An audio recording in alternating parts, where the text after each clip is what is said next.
flag in our history. And it turns out, now that we drew our attention to it, that there's false flags from the beginning, in front of that, and after that. And we're still getting them. And that's one reason why we have to be aware that this is what this is.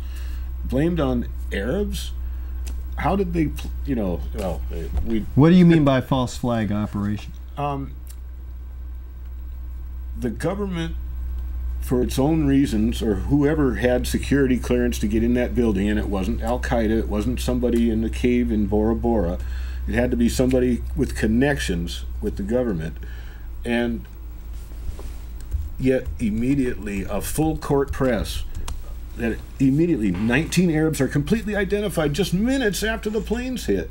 I mean, well, what is a false flag operation? A false flag operation is an event perpetrated by one entity, government, military, whatever, and blamed you.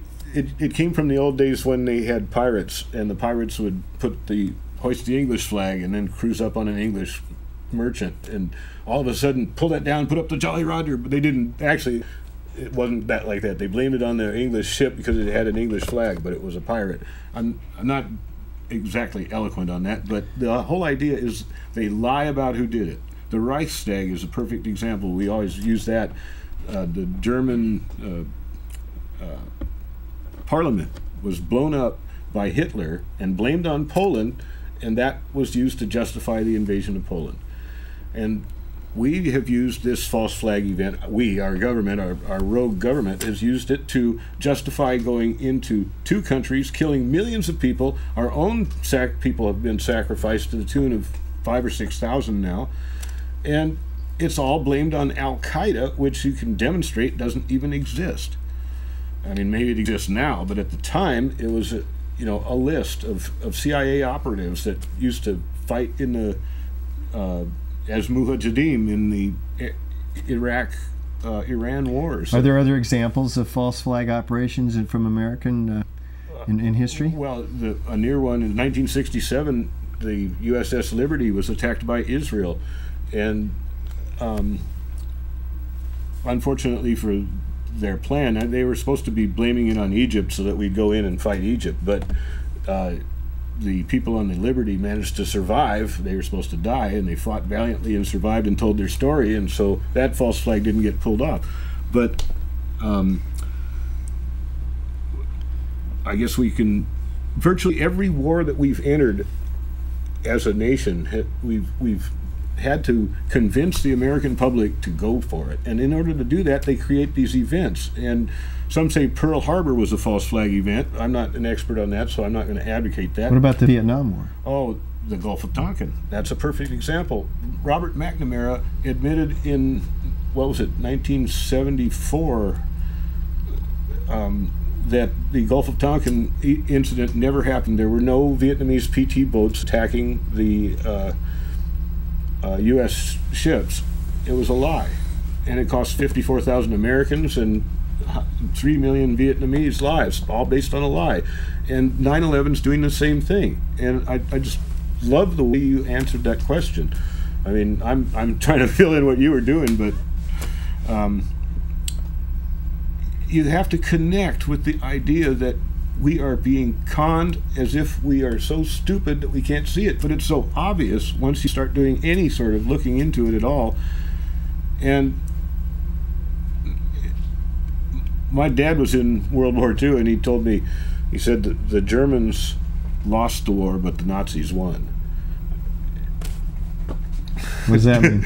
Well, Operation Paperclip, we imported all of the Nazi security agents and created the OSS and the CIA, and it just tracks on down to now.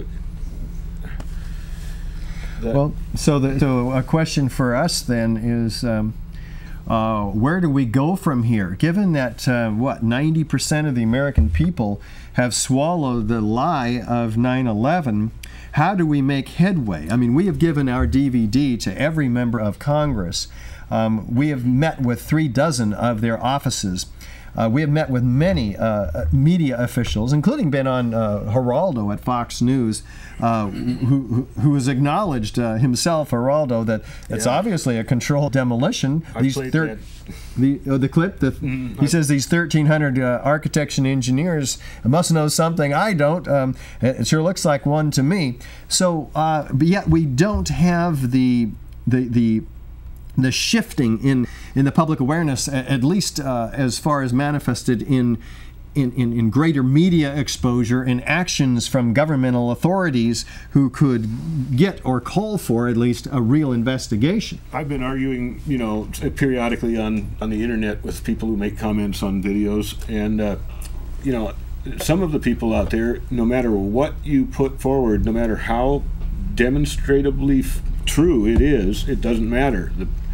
And I find that there's a test you can give these people, and that's that no matter what viewpoint you have, no matter how it contradicts, some 9/11 truthers or the official story or whatever your viewpoint is, there is some part of the story that, even in your viewpoint, doesn't jive with the official account.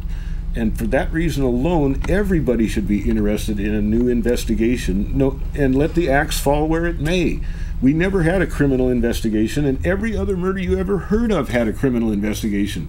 I've had arguments, people say, well, mate, I finally had somebody at the end of a long battle back and forth, he finally said, well, okay, if you pay for it. And I said, that's the best you can come up with, that it's slightly expensive? Well, we have 9/11 started two major wars in which already over 1 million people have perished. We've lost our civil liberties in the Patriot Act, the Military Commissions Act, and the National Defense Authorization Act more recently. Our Bill of Rights has been shredded by 9/11. So we've got to get to the bottom of the truth and get that to the American people, so that there can be a groundswell of public outcry for the truth, a real investigation that uncovers the truth to the rest of us in America. And when we get that, there will be some reckoning here. There will be a very upset series of Americans. I can't imagine Congress surviving such a level of awareness. After all, Congress and the administration is what gave us the whitewashed 9/11 Commission report. They gave us, in essence, the NIST report and the FEMA report, which did not include all of this evidence. So my guess is that there will be a lot of fur flying as a result of a real investigation, one that has immunity given to witnesses to bring them forward, one that has testimony taken under oath, one that analyzes all of the evidence and uses a scientific method to do that.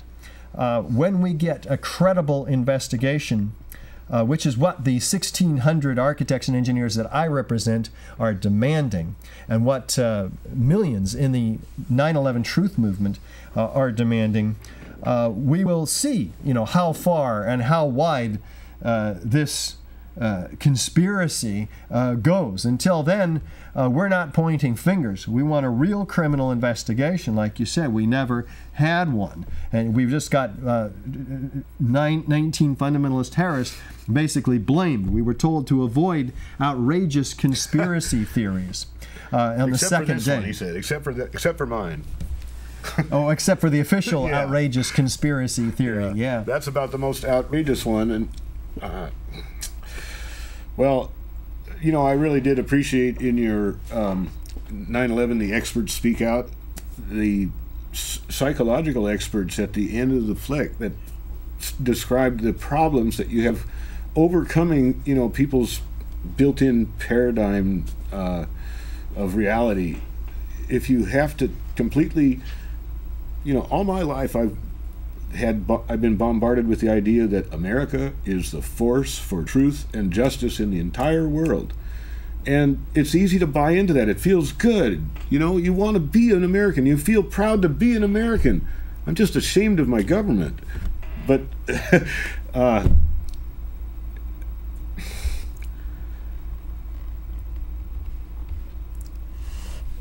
it's too emotional for me. I don't even like doing this show. I mean, my 9/11 show. I want to walk my dog. I want to take pictures of mountains. I want to lie down in the grass. I want to have a girlfriend and go to the river. You know. I want to be an architect. That's a good point. For you 3 years, architecting for about 6 years. I haven't now. had time. I'm making a lot less than I used to financially from what I'm doing. I'm accustomed to a lifestyle where you know, I can afford to pay my rent. I can afford to, nice. You know, have a decent car. Well, I was hoping that they co-opt us with big money before they tried disappearing us. You know, just a little money, and I'll stop my show. No, I'm just kidding. But you know. But we can't stop. Scary. I mean, as Americans, we're facing the destruction of our lifestyle, basically. Not just through trillions of dollars spent on these wars, which we don't have to support our economy. Although we have full body scanners at the football games now, so we're safe. But we've got to, as Americans, come awake and demand a real investigation. Send the AE911truth.org link to every architect and engineer that you can find and everybody else that you know. Get on our website the DVD, 9/11 Blueprint for Truth, and the upcoming very important milestone DVD that we're producing within a month, which is at the early March. We've interviewed 50 of our top petition signers: high-rise architects, structural engineers, metallurgists, physicists, chemists, demolitions experts. They're all laying out the evidence that we've just been skirting the top of in this show. So this is an extraordinary opportunity. In addition, we have 8 of our petition signer psychologist experts who talk about why it's so difficult to deal with this information. And it is extremely difficult. It takes us back to a place of pain, a place when we were in a trance. And we have 1 minute and 30 seconds left. If you'd like to plug your events or whatever, or wrap it up, it's all yours. You bet. And so thanks for watching, everybody. Yeah, thank you for this trance that we were all put on as a state of the shock. We were under attack that day. People just don't want to go back there. So this video this new DVD we have will take you back there. And so if you can't come to our events, and let's talk about those events. The first one is tomorrow at 2 o'clock at the Moreland Theater. If you can show the poster for us. Yeah. CG8. CG8, the Moreland Theater, 2 p.m. at corner of Milwaukee, near the corner of Milwaukee and Bybee. There it is. February 19th, Sunday, tomorrow. Join us. If you can't, then come the next day, February 20th. We'll be at Portland Community College, and that is at the College Center building in the Cedar Room. And keep going. So join us. It's been great being on the show. I'm glad you made it. It was great. I mean, you had so many things going, and you got so many more things going. Are we going to have dinner tonight? Sure. All right. So, and I'll tell you guys about it later, and I'll play his DVD when we get it in March. So, thanks for watching.